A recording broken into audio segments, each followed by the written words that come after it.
जी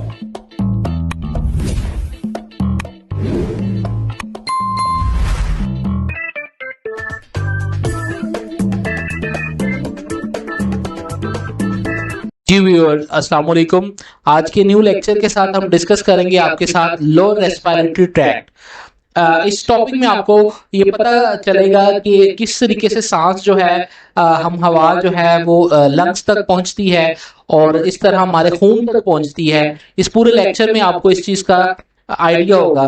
तो अब हम देखेंगे कि जैसे ही हवा जो है एयर जो है वो लेरिंक्स से नीचे इंटर होती है तो उसे नीचे ट्रैकिया जो है एक सांस की नाली जिसको हम विंड पाइप भी बोलते हैं वो ट्रैकिया नजर आती है। ट्रैकिया जो है वो दो चीजों से बनी हुई है। एक तो जी हम कहते हैं कि वो स्मूथ मसल से बनी है, दूसरा वो कार्टिलेज की रिंग्स होती हैं उसके साथ बनी है। यहाँ पर आपको कार्टिलेज की रिंग्स भी नजर आ रही हैं और यहाँ पर आपको मसल्स भी नजर आ रहे हैं, स्मूथ मसल। तो आप देख रहे हैं कि किस तरह सांस की नाली जो है ट्रैकिया वो दो चीजों की बनी हुई है। एक तो आपके पास स्मूथ मसल्स हैं और दूसरा आपके पास रिंग्स की फॉर्म में कार्टिलेज है उसके फॉर्म में मौजूद है। अगर हम इसको अंदर से बाहर से देखेंगे तो बाहर से तो ये स्मूथ मसल्स और कार्टिलेज की बनी हुई, लेकिन अगर हम इसको अंदर से देखेंगे तो अंदर से हमें इसको यहाँ से डीप क्रॉस सेक्शन स्टडी करते हैं तो अंदर से जब हम देखेंगे तो ट्रैकिया जो है उसमें म्यूकस नजर आएगा। आपको सीलिएटेड सेल्स, कुछ एपिथेलियल सेल्स की एक्सटेंशन होती है, सीलिया नजर आते हैं और अंदर जो है वो म्यूकस प्रोड्यूस होता है। म्यूकस का काम क्या है कि उन्होंने डस्ट पार्टिकल्स को और माइक्रो ऑर्गेनिजम्स को जो है वो ट्रैप कर लेना होता है ताकि वो लंग्स तक ना पहुंचे और एल्वुलाई तक ना पहुंचे। तो यहाँ पर जो है जी हम कहते हैं कि ये सेल जो हैं एपिथेलियल सेल्स में कुछ सेल्स मौजूद होते हैं, गॉबलेट सेल, और दे प्रोड्यूस करते हैं म्यूकस को प्रोड्यूस करते हैं और म्यूकस जब प्रोड्यूस करता हो जाता है अंदर वाली साइड पर तो वो डस्ट पार्टिकल्स को और आमतौर पर जिसे हम कहते हैं कोई माइक्रो ऑर्गेनिजम्स को ट्रैप कर लेता है और फिर उसको सीलिया की मदद से बाहर की जानिब जो है वो फेरेंस की जानिब भेज दिया जाता है या उसको फिर बॉडी से बाहर निकाल दिया जाएगा या उसको जो है स्वेलो कर लिया जाएगा, निगल लिया जाएगा। तो सांस की नाली में जो है ये मजीद माइक्रो ऑर्गेनिज्म को अंदर इंटर नॉर्मल कंडीशन में नहीं होते। तो ये वही बात है कि सी शेप जो कार्टिलेज है इसका काम क्या होता है कि इसने आमतौर पर स्ट्रेंथ प्रोवाइड करनी होती है और एयर के पैसेज को ओपन रखना होता है। और म्यूकस का काम क्या है कि उसने डस्ट और जम्स वगैरह को ट्रैप करना है और उसके बाद सीलिया के जो सीलिएटेड मूवमेंट है इसकी वजह से आमतौर पर डस्ट पार्टिकल को फेरेंस की जानिब जो है निकेला जाता है अपवर्ड और वहां से मैंने आपको बताया या उसको बॉडी से बाहर निकाल दिया जाएगा या उसको स्वेलो कर लिया जाएगा समटाइम। तो ये जी इस तरीके से ये पूरी की पूरी स्ट्रक्चर को बताया गया है कि बाहर वाली साइड से किस तरह वो मसल्स की कार्टिलेज की बन रही है, अंदर से सीलिएटेड और म्यूकस का रोल है और वो किस तरह जो है वो ट्रैप कर रहे होते हैं जी आपके पार्टिकल्स को और माइक्रो ऑर्गेनिजम्स को और उसको बॉडी से बाहर निकालते हैं सीलिया की मदद से। तो ये सारा का सारा अंदर से मूवमेंट है। वही बात है ट्रैकिया का फंक्शन ऑफ सीलिया का काम क्या है कि वो उन्होंने फॉरेन पार्टिकल्स को जो है ट्रैप करने के बाद जो है बाहर धकेलना होता है, फेरेंस की तरफ धकेलना होता है। फेरेंस से या तो उसको बॉडी से बाहर निकाल दिया जाएगा या फिर उसको स्वेलो कर लिया जाएगा।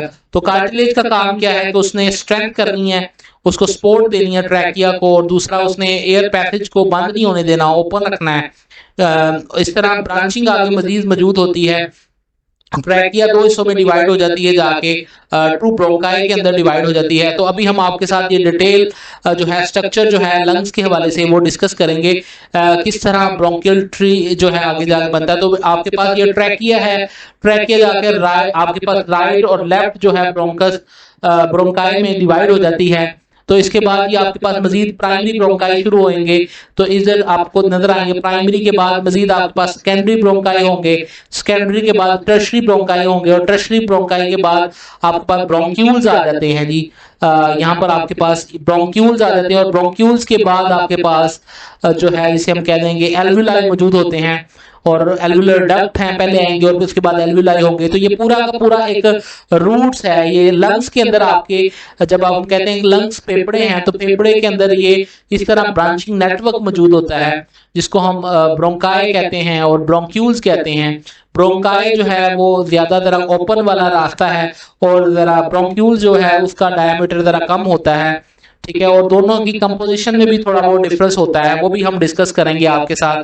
तो ये आपको पूरा का पूरा लंग्स नजर आ रहा है, राइट लंग्स नजर आ रहा है, लेफ्ट लंग्स जो है वो नजर आ रहा है। तो यहाँ पर आप देख रहे हैं कि किस तरीके से जैसे ही लंग्स में आगे ट्रैकिया डिवाइड हो रही है तो वो प्राइमरी ब्रोंकस के अंदर और फिर आगे मजीद जो है सेकेंडरी में और फिर टर्शरी में, और टर्शरी से आगे जो है ये डिफरेंट कलर के साथ दिखाया गया है कि प्राइमरी और फिर ग्रीन में सेकेंडरी और फिर पर्पल से टर्शरी, और टर्शरी के बाद मजीद ब्रोंक्यूल्स मौजूद हैं, और ब्रोंक्यूल्स के आगे जो है वो एल्वुलाई जो है वो मौजूद है। एल्वुलस जो होता है वो सिंगुलर होता है, अगर ज्यादा एल्वुलस होंगे तो उसको हम एल्वुलाई बोलेंगे। तो इस तरीके से ये पूरी ट्रैक जो होती है इन्वॉल्व होती है, तो हम कहेंगे ये ब्रोंक्यूल्स होते हैं। ब्रोंक्यूल्स के आगे टर्मिनल ब्रोंक्यूल्स होते हैं, और फिर रेस्पिरेटरी ब्रोंक्यूल शुरू हो जाते हैं, और यहाँ पर एल्वुलर डक्ट होती है, और एल्वुलर डक्ट से आगे जो है एल्वुलाई मौजूद होते हैं। ये एल्वुलाई जो है वो क्लस्टर की फॉर्म में होते हैं, एक को हम एल्वुलस कहते हैं और सारों को जो है एल्वुलस एल्वुलाई बोलते हैं। Alveoli is a plural word, जबकि एल्वुलस जो एल्वुलस है जो ये एक सिंगुलर वर्ड है।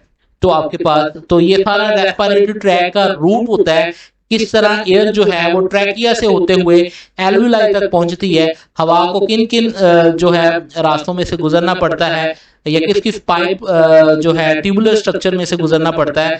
तो आप एक इंपॉर्टेंट चीज जो हम आपको डिस्कस करने जा रहे हैं एग्जाम के पॉइंट ऑफ व्यू से और एमसीक्यूज के पॉइंट ऑफ व्यू से और एमडी कैट के पॉइंट ऑफ व्यू से, बड़ी इंपॉर्टेंट बात जो अभी हम डिस्कस करने जा रहे हैं आपके साथ, कि वो प्राइमरी सेकेंडरी और टर्शरी ब्रोंकाई जो है आपके पास, प्राइमरी सेकेंडरी और टर्शरी ब्रोंकाई, इन सब के अंदर जो है वो कार्टिलेज मौजूद होता है।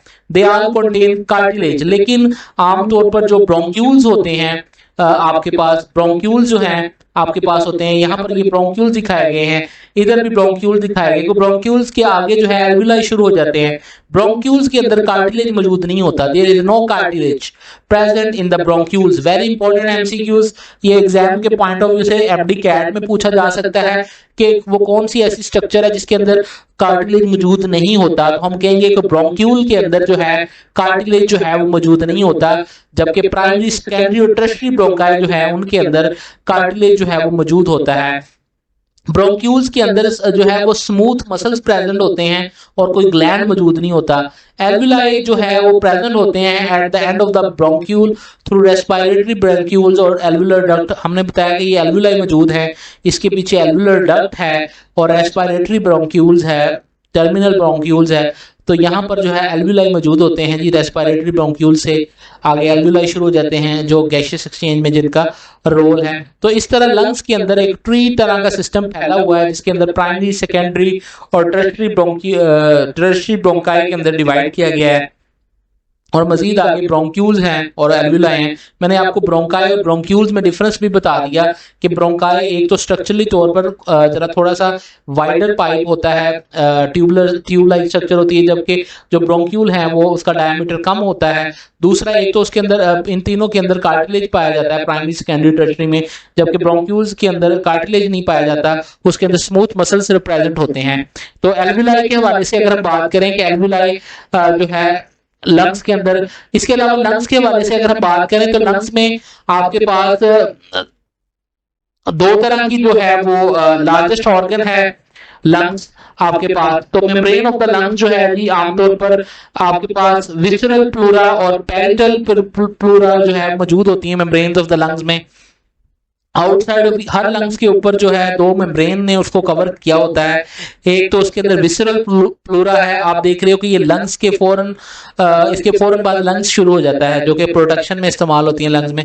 उसके बाद पैरेटल होती है, ये आमतौर पर लाइनिंग होती है जो कि inner wall of the thoracic cavity को वॉल होती हैं, और ये भी सारा इन दोनों के दरमियान में एक कैविटी होती है, प्लूरल कैविटी जिसे हम बोलते हैं। विसरल और पेरिटल कैविटी जो है लाइनिंग जो है आमतौर पर इसके दरमियान में एक कैविटी पाई जाती है जिसको हम प्लूरल कैविटी कहते हैं।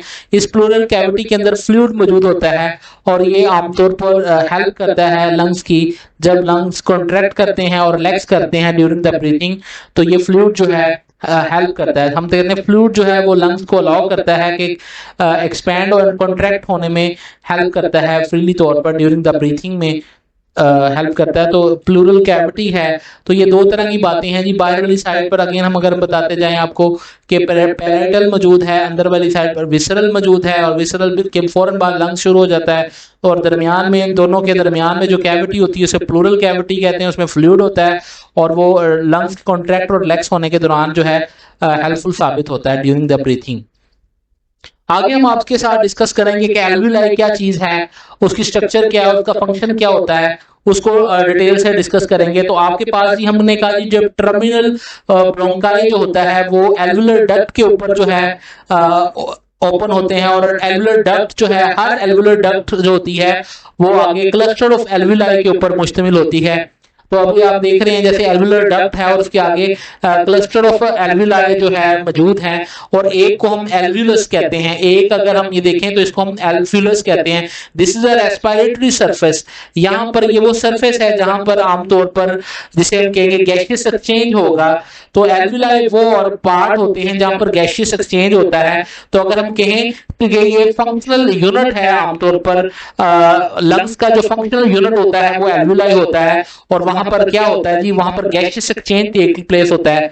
गैसियस एक्सचेंज क्या चीज है कि ऑक्सीजन जो है बाहर से वो ब्लड कैपिलरीज में एंटर होती हैं, क्योंकि इसके ऊपर एल्वियोलाई के ऊपर नेटवर्क ऑफ कैपिलरीज भी मौजूद होता है, और नेटवर्क ऑफ कैपिलरीज मौजूद होने की वजह से आमतौर पर एयर जो है इसके अंदर इजीली मूव कर सकती है। दूसरा, इस एल्वियोलाई की जो थिकनेस होती है वो बहुत कम होती है, 0.1 माइक्रोमीटर थिकनेस होती है, और ये एक सिंगल सेल्स की बनी हुई एल्वियोलाई के ऊपर जो है यहाँ सिंगल एपिथेलियल सेल्स की बनी होती है। इनका डायमीटर बहुत कम होता है, थिकनेस बड़ी कम होती है, और इसके फौरन बाद ऊपर ब्लड कैपिलरीज का नेटवर्क चढ़ा होता है, और एयर ताकि इजीली अंदर ऑक्सीजन पास हो सके और ब्लड में से कार्बन डाइऑक्साइड बाहर की जानिब निकल सके।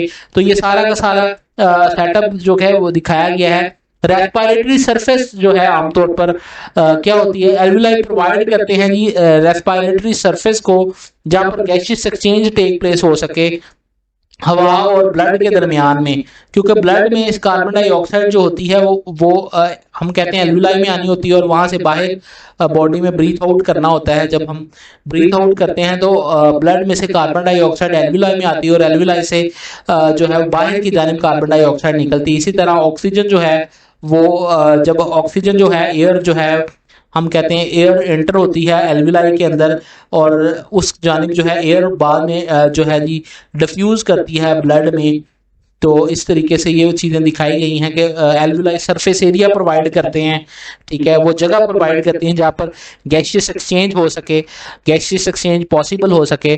तो यहाँ पर उन्होंने दिखाया गया कि किस तरीके से जो है क्लस्टर्स ऑफ एल्वियोलाई मौजूद हैं, और उनके ऊपर ब्लड कैपिलरीज का नेटवर्क चढ़ा हुआ है।